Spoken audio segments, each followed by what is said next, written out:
Bittu was a cheerful but naughty boy who loved junk food. Every day at school, he brought chips, chocolates, and cold drinks in his lunch box. His friends often said, Bittu, you should eat real food too. But Bittu would laugh and say, who needs boring sabji and roti when I have yummy snacks? But one day during lunch, Bittu suddenly held his stomach and groaned.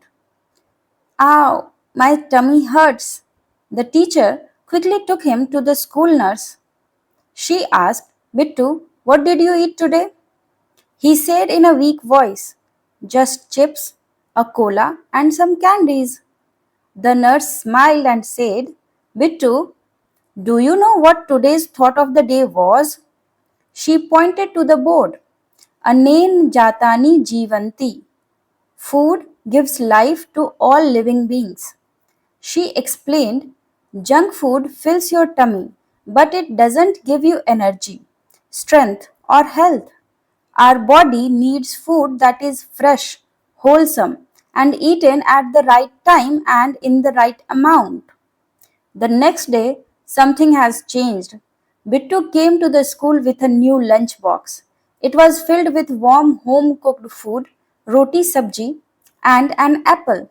He said, today I am giving my body real fuel. No more junk for me. And guess what? His tummy didn't hurt again. And he felt more active in class and during playtime too. So, moral of the story is eat fresh, balanced, and home cooked food. Junk food might taste good, but it does not give your body the strength it needs. So, hello, my little learners. Today we will read chapter number 3 of Curiosity textbook Mindful Eating A Path to a Healthy Body. Mindful eating means eating what is good for your body in the right amount and at the right time. Let's begin the chapter with the beautiful Sanskrit shlok given at the beginning. Koruk, koruk, koruk, hitbhuk, mitbhuk, ritubhuk. Its meaning in English is who is healthy, who is healthy, who is healthy.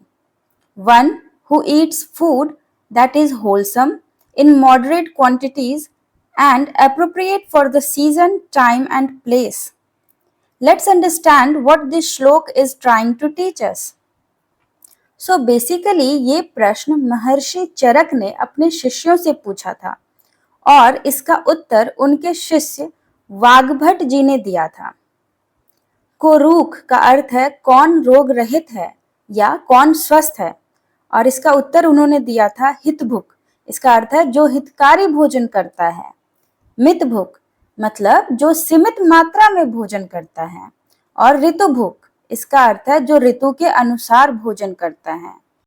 सो ये answer स्वास्थ्य के लिए एक मंत्र है जिसमें बताया गया है कि स्वस्थ रहने के लिए हितकारी, सीमित और ऋतु के अनुसार भोजन करना चाहिए। And that's what this whole chapter is about, eating mindfully so we can live a healthy life. Let's start reading. Medu and Mishti read Thought of the Day on the school notice board every day. Today's thought, Anen Jatani Jivanti, makes them curious. Mishti tells Medu that it is a Sanskrit saying which means food gives life to living beings. Let us try to understand the significance of this saying. What do we eat? Activity 3.1. Let us record. All of us eat food every day. Food is an essential component of our daily life. List the food items you have consumed over the week in table 3.1. What observations can you make about your food from the data collected in table 3.1? Do you eat the same kind of food in every meal or do your choices vary? Compare your list with those prepared by your friends. Find similarities and differences in the food consumed by you and your friends. What did you find? Record your findings in your notebook. You may have noticed that there is a variety in the food eaten by you and your friends. So, students, we all eat food every day. But do we really think about what we are eating? In this activity, we have to record the food items we eat each day of the week. Here is an example table filled by me, but you have to fill your own table with whatever food you personally eat throughout the week. Then compare your table with your friend's table and discuss, did you both eat the same things every day? Are your food habits different? Do you think that such diversity in food exists in all states of our country? Food in different regions. Activity 3.2. Let us explore.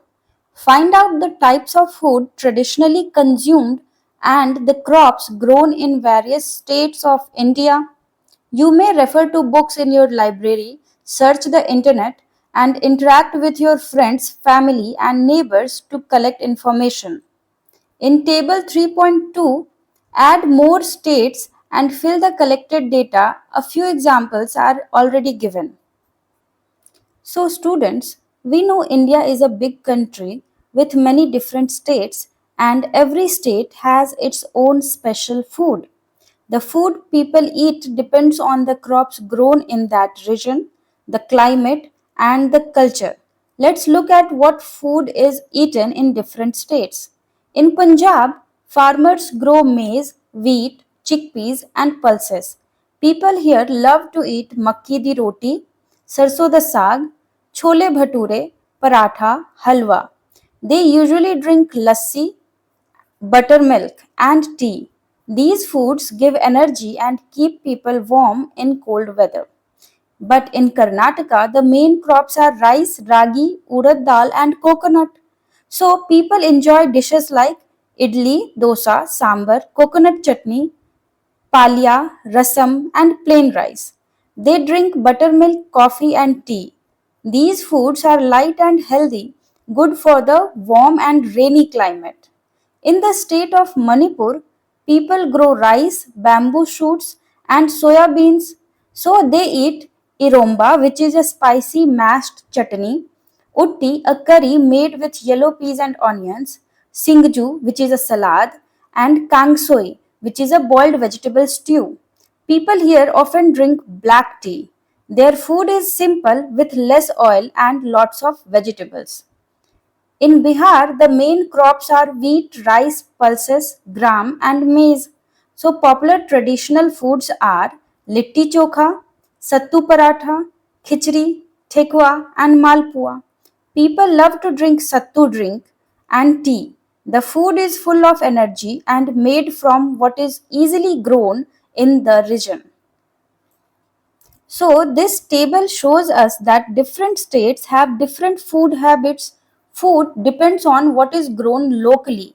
This is why India has so much food diversity. Why do we see diversity in traditional food consumed in various states of our country? So we see diversity in food across different states because of the different crops grown, soil type, weather conditions, culture, and local traditions in each region. For example, in Punjab, the weather is good for growing wheat and maize, so people eat makki di roti and parathas. But in Karnataka, people grow rice and coconut, so they eat idli, dosa, and coconut chutney. In Manipur, they grow bamboo shoots, rice, and soya bean, so their dishes include iromba and kangsoi. But in Bihar, crops like wheat, gram, and maize grow well, so people eat litti chokha, sattu paratha, etc. So, the food of a region is based on what is grown locally and what suits the climate. That is why India has so many different and tasty dishes in different states. Let's continue reading. What relation do you find between the traditional food items and the locally grown crops? You must have observed that the traditional food of any state is usually based on the crops grown in that state. India is an agricultural country with diverse soil and climate types. Various crops are grown in its different regions depending on the soil types and climatic conditions. In various regions of India, the choice of food may vary according to the cultivation of food crops in that particular region, taste preferences, culture, and traditions. So, in short, traditional food of any state is closely related to the crops grown in that region.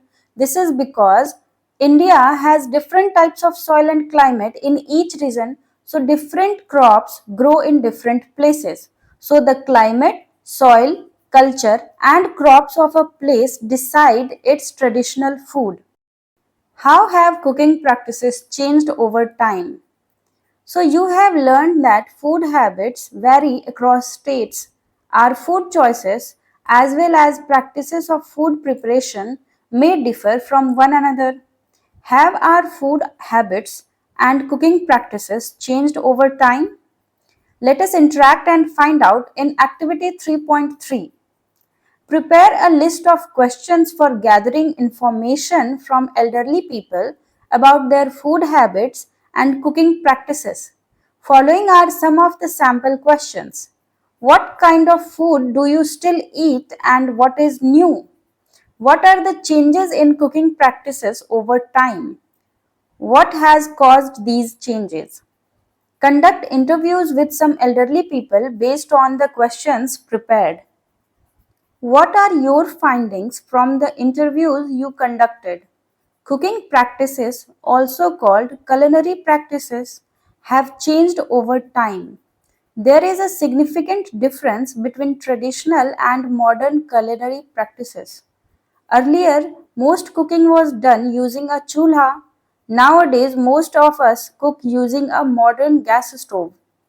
Earlier, most grinding was done manually using a silbatta. These days, we use an electrical grinder for ease of grinding. Find out what were the other ways of cooking and grinding. Why have these culinary practices changed over time? These changes may be due to factors such as technological development, improved transportation, and better communication. To put it simply, cooking has become easier because of modern tools.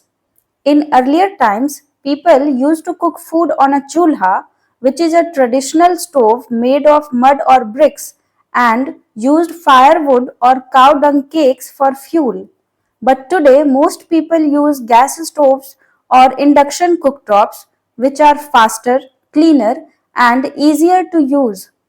For grinding spices or grains, people in the past used a silbatta, which is a stone grinder that required a lot of physical effort. But nowadays, most homes use electric mixers and grinders, which work quickly and save time. These changes in cooking tools and methods have happened because of technology, better transportation, and easier availability of modern appliances. When we talk to elderly people, we learn that they still remember and sometimes prefer the taste of food made the traditional way. However, most people today prefer modern cooking methods because they are more convenient and less time consuming. This shows how our cooking practices have changed over time from traditional to modern ways while still keeping our food culture alive.